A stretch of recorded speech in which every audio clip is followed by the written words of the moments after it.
আজকের মাহফিলের প্রধান অতিথি আমার বাবাজি ইমাম রাব্বানী দরবার শরীফের গদিনী শিল্পী সাহেব হুজুর কিবলা বারাকাল্লাহু ফি হায়াতিহি।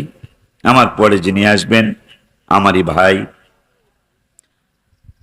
পীর মোহাম্মদ আব্দুর রহমান রেজবি সুন্নি আল কাদরি সাহেব, আল্লাহ সহি সালামতে মাহফিলে পৌঁছিয়ে দেখ। আমিন।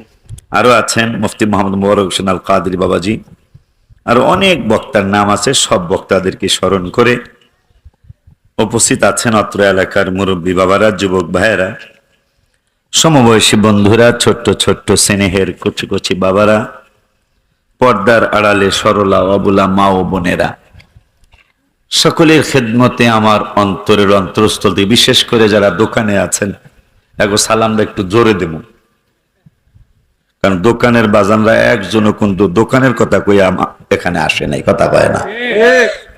দোকানে আমরা ওই মাহফিলের থেকে বেশি লোক দোকানে আছে, এগো সালামটা আগে দিই, আমরা সালামটা একটু পরে দিই, যদিও একসাথেই সবার সালাম।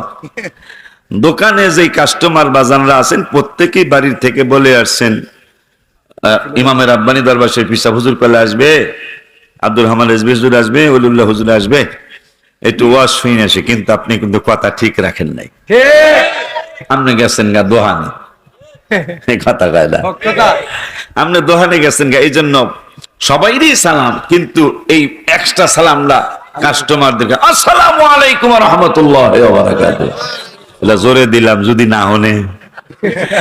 আর আমনো বলে এত জোরে দরকার নেই, আপনারা তো আমার সামনেই। আমার প্যান্ডেলে বাবারা আপনাদেরকে আসসালামু আলাইকুম ওয়া রাহমাতুল্লাহি ওয়া বারাকাতুহু।